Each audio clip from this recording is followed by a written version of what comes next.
Everyone told Dana Whitlock to sell the cabin the moment the will was read. 40 acres of pine and one crooked timber structure on Avril Ridge, appraised at $4,000 because the roof had caved and the well had gone dry. Her two brothers took the house in town and the rental properties, and never looked back. Dana took the keys because nobody else wanted them, and on a frozen Saturday in January, she drove up the ridge to sign the demolition papers herself. She opened the cabin door, stepped inside, and froze. Because the inside of that cabin did not match the outside at all, and what her grandfather Emory Whitlock had built beneath its floor would take her the rest of the winter to understand. 3 weeks earlier, in a conference room that smelled of burnt coffee and new carpet, a lawyer named Petrosky had read Emory's will out loud to 3 grown children who had not sat in the same room together in 6 years. The house on Larkin Street, the one with the wraparound porch and the good furnace, went to Dana's older brother Rush. The 4 rental duplexes on the east side of town, the ones that brought in $1,100 a month apiece, went to her sister Colleen, and to Dana, the youngest, the one who had driven up to Avril Ridge every single Sunday for 4 years to sit with a man who mostly couldn't remember her name by the end, went the cabin. Assessed value $4,000. Structurally unsound, the appraisal read. Not recommended for habitation. Rush had laughed, not unkindly. Just the short exhale of a man confirming what he already believed. Guess the roof finally gave out, he said. Sorry, Dane. You want help hauling scrap off it before it falls on somebody?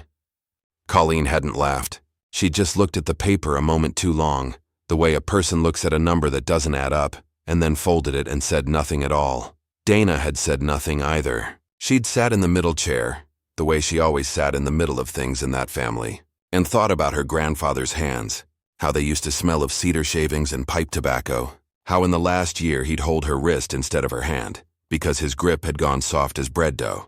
She thought about the Sundays, 208 of them by her own rough count, 4 years of driving 40 minutes up a switchback road with a thermos of coffee and a crossword book, sitting across from a man who sometimes knew her and sometimes called her by her grandmother's name and once, near the very end, said only, "You're the one who stayed," before drifting back to sleep in his chair.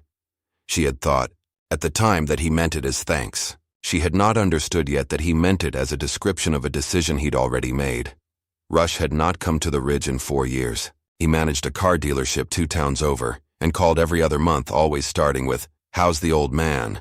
always ending the call inside of 90 seconds. Colleen came twice a year at Christmas and on Emory's birthday, arriving with a store-bought pie and leaving before dinner because she had somewhere else to be. Dana had never begrudged them exactly. She'd just quietly become the one who stayed, the way water finds the low place in a field without anyone deciding it should. Their father, Emory's only son and Dana's own father, had died young a decade back, and Emory had folded his son's 3 children into his life the way he folded most things, without ceremony, without complaint. He'd taught Rush to change the oil in a truck. He'd taught Colleen to can tomatoes on the back porch in August heat. He'd taught Dana mostly to sit still. It had taken her the better part of 30 years to understand that of the 3 lessons, hers had been the hardest to teach and the one he'd valued most.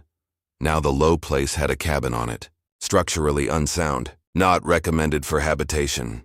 She parked her truck at the bottom of the ridge because the last quarter mile of road had gone to washboard ruts no vehicle should attempt in January, and she walked up through snow that came to her shins, carrying nothing but the ring of keys Petrosky had handed her in an envelope. The cabin sat where it had always sat, at the tree line where the ridge leveled out. Log walls gone silver gray with age, a stovepipe chimney leaning a few degrees off true. A blue tarp, torn at one corner, flapped over half the roof where the shingles had let go 2 winters back. It looked exactly like a thing worth $4,000. It looked exactly like a thing nobody would fight her for. The lock had frozen twice before she got it to turn. The door swung inward on a hinge that didn't creak, which was the first thing that struck her as wrong, because nothing on this ridge had been maintained in the 4 years since Emory's legs gave out, and he'd moved into the house on Larkin Street to be looked after. And then she stepped inside, and the second wrong thing hit her all at once, and she stood in the doorway with the cold pouring in around her ankles, and did not move. The cabin was warm. Not cabin in January warm, not merely out of the wind warm, but genuinely warm. A low, steady heat rising through the floorboards like the building had a pulse. And it was clean. The single room that should have held 4 years of dust and mouse droppings and the slow collapse of an abandoned structure was instead swept, ordered, lived in. A wood stove in the corner held banked coals, gray ash over a dull orange heart, tended within the last day. A single armchair sat angled toward the window with a wool blanket folded over its arm. And along the entire back wall, floor to ceiling, stood shelving Dana had never seen in this cabin in 31 years of visiting it, packed edge to edge with wooden boxes, each one carved with a year. She stood in the doorway a long moment, her breath fogging, her heart doing something unfamiliar in her chest. Someone had been keeping this cabin. Someone had been keeping it recently, and her grandfather had been dead for 3 weeks. "Hello?" she said, to no one because the room was very obviously empty and the words came out anyway, small and swallowed by the log walls. She closed the door behind her. The heat of the room began to work into her frozen hands. She crossed to the shelving and ran her fingers along the nearest box, the wood worn smooth at the edges the way a thing gets worn when it's handled often. The number carved into its lid read a year 22 years back. She lifted the lid. Inside were folded papers, a stack of them, and on top a single photograph, black and white gone sepia at the edges, of a man she didn't recognize standing beside a truck loaded with lumber, squinting into the sun. Beneath the photograph, in her grandfather's unmistakable blocky hand, a single page began. "Given today 40 sheets of plywood and 200 board feet of framing lumber to Hollis Deaver, who lost his barn to lightning on the 9th and has 4 children and no insurance. No repayment expected or wanted. May he keep his herd through winter." Dana sat down hard on the floor in front of the shelf, her coat still zipped to her chin, and pulled the next paper from the box, and the one after that. Each one dated, each one a name, each one a quiet transaction that had cost her grandfather something and asked nothing back. A widow given firewood for 2 winters running after her husband's death. A young family given the down payment on a used car, so the father could keep his job 40 miles east. A boy, 17 and estranged from his own father, given 3 months' room and board in this very cabin. Though Dana had no memory of any boy ever living here, no memory of anything but her grandfather living alone on this ridge for as long as she'd known him. She opened the next box, and the next. 22 boxes on that shelf, each one a year, each one dozens of pages.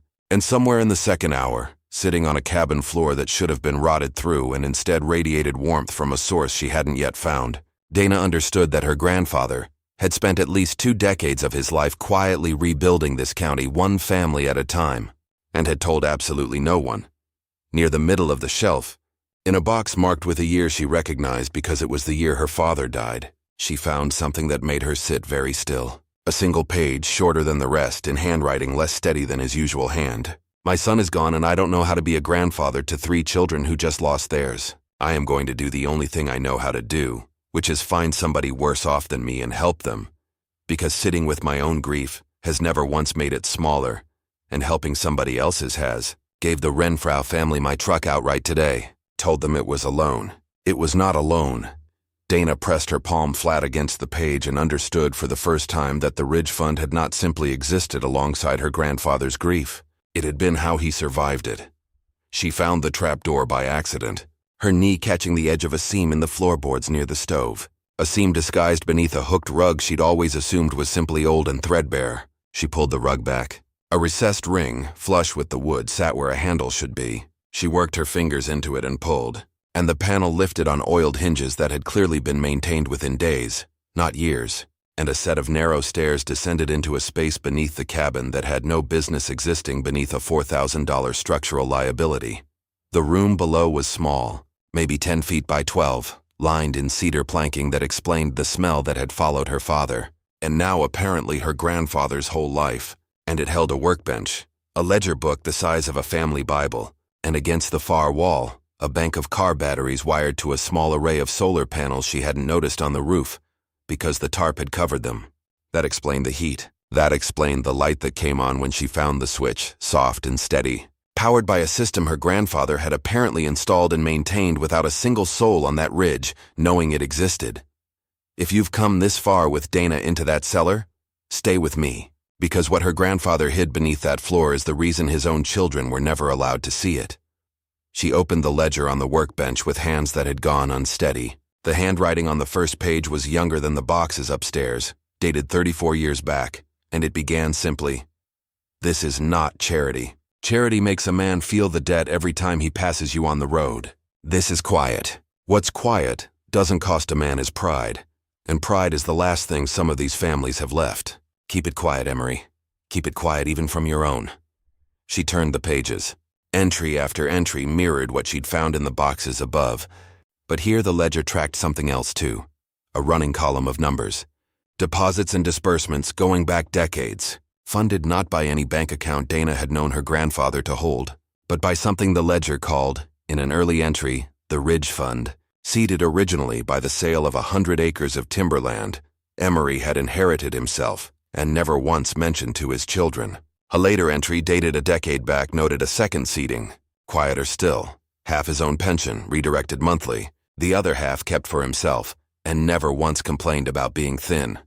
Near the ledger's spine, tucked between two pages, she found an envelope with her own name on it. Dana. She sat on the workbench stool and opened it with fingers that had gone entirely numb, though not from the cold. Dana, if you're reading this, you're the one who came up the ridge instead of calling the demolition crew. Which means you're the one who came up the ridge every Sunday for 4 years too, and I always knew you would.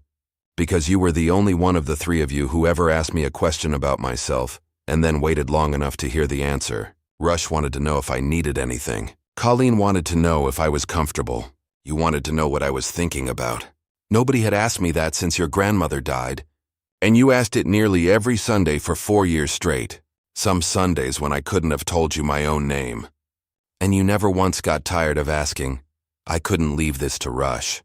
Not because I don't love him, but because Rush turns everything he touches into a number. And the moment this fund became a number on paper that a bank could see, every family on this ridge who ever quietly took help from an old man in a cabin would understand that the help had a ledger, and a ledger has a debt, and I built this whole thing to be the opposite of a debt.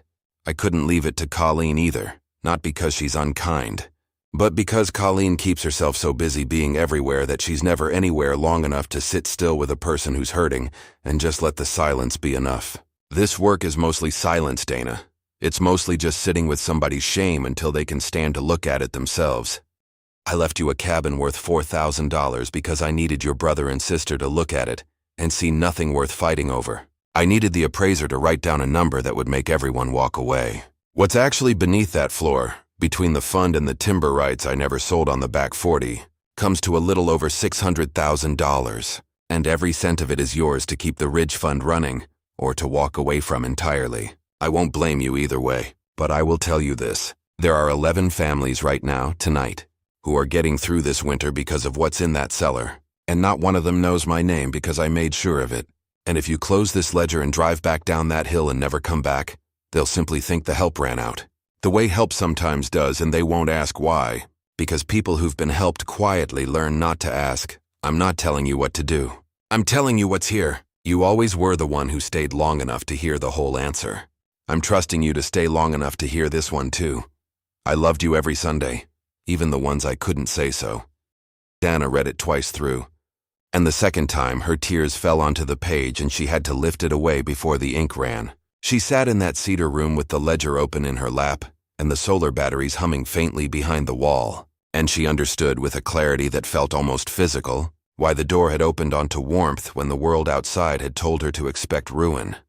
She spent 3 days on the ridge before she told anyone what she'd found. She read every box, every entry, matched names in the ledger to families she half recognized from town. The Deavers, the Prossers, a Whitaker boy who'd since grown up and now ran the hardware store on Main, and had never once mentioned that an old man on the ridge had put him through his last year of trade school. She drove into town on the 4th day and sat across from Hollis Deaver's widow at her kitchen table, and the woman went white and then wept when Dana said her grandfather's name and said, "We thought that money just came from a state program. We never knew. He made us promise never to try and find out who." There were others that week. A young mother 2 roads over who'd received an envelope every November for 6 winters running, and had spent those years imagining a stranger's kindness rather than a specific man's face, and who cried into a dish towel when Dana finally gave the kindness a name. An old logger, gruff and dry-eyed until the very last question, who admitted that Emery had once caught him about to sign over his last acreage to a predatory buyer, and had quietly outbid the offer himself, then handed the land straight back with no terms attached at all. Each conversation added a weight to what Dana was carrying, and none of that weight felt like a burden. It felt, oddly, like being handed the missing half of a man she'd thought she already knew completely. When Dana finally called her brother and sister to the ridge, 2 weeks after the funeral, she did not lead with the money. She led them up through the snow to the cabin door and let them feel the same warmth she'd felt. Watched Rush's face change as he stepped inside and understood, the way she had, that something was deeply wrong with what he'd been told this place was worth. She showed them the shelving, the boxes, one ledger entry at a time, and watched Colleen sit down on the cabin floor exactly the way Dana had, and put both hands over her mouth. $600,000, Rush said finally, standing at the top of the cellar stairs, and Dana watched him do the math the way he did math on everything, watched him arrive predictably at the question of the split. That should have been disclosed in the estate. That changes the whole valuation. Legally, it's not part of the estate, Dana said quietly. Read the letter, Rush. She handed it to him and watched him read it standing in the cellar doorway. Watch the particular thing happen to his face that happens to a man who is forced, for the first time in years, to hear himself described accurately by someone who loved him anyway. Colleen read it after him, sitting on the stairs, and when she finished, she didn't argue about money at all. She asked very quietly whether she could come back up some Sunday and see the ledger again. Rush wasn't finished, though, not that day. He came back a week later with a folder of his own, comparable land values, a printout of the appraisal, a highlighted clause about disclosure he'd found somewhere online. He stood in the cabin doorway with his coat still zipped and said the thing Dana had been braced for since the moment she'd found the ledger. I'm not trying to take it from you, Dane. I'm saying a man doesn't hide $600,000 from his own kids unless something's off. Doctors said his memory was going. Maybe this was part of that. Maybe none of this was really him thinking straight. He was sharper in that cellar than either of us has been in years, Dana said. Come down and read the ledger yourself before you decide what shape his mind was in. Rush didn't come down that day. He came down 3 days later alone without the folder, and sat at the workbench for 2 hours reading entries in silence. And when he came back up the stairs, his eyes were red in a way Dana had not seen since their father's funeral. And he didn't mention the appraisal again. Dana didn't sell the cabin. She didn't touch the fund for herself, not $1 of it, though the letter had told her she was free to. She fixed the roof first, pulled the torn tarp down herself with a borrowed nail gun, and a stack of shingles paid for out of her own pocket, because she understood without needing it explained that her grandfather would never have wanted the 11 families who depended on that ridge to watch it visibly fall apart while help kept quietly arriving from inside it. She kept the ledger going in her own hand beneath his, the ink darker where the years changed, the names continuing. Rush came up twice that spring, not to argue, just to help clear brush from the drive. He never asked about the money again. Colleen started coming most Sundays, the way Dana once had, and Dana noticed she'd started asking people questions and then waiting. Actually waiting to hear the whole answer, the way it had taken her a lifetime to learn how. By March, Colleen had made her own first entry in the ledger, small and careful, a stack of grocery gift cards left on a doorstep for a family whose name she'd known for years without ever once asking what they needed.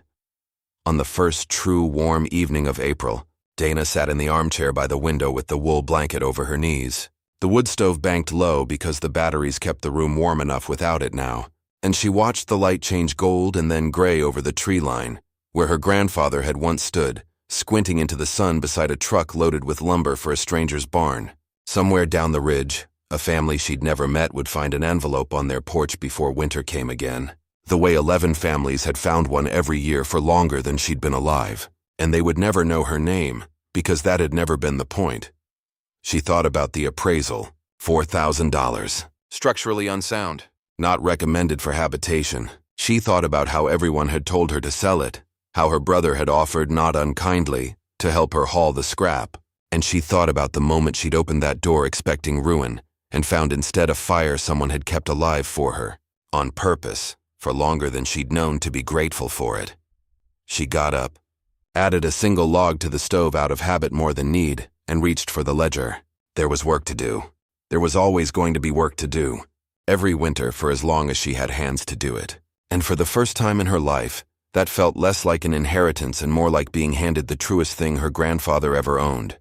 She left the porch light on. Somewhere down the ridge, that was still, after all these years, exactly what it meant.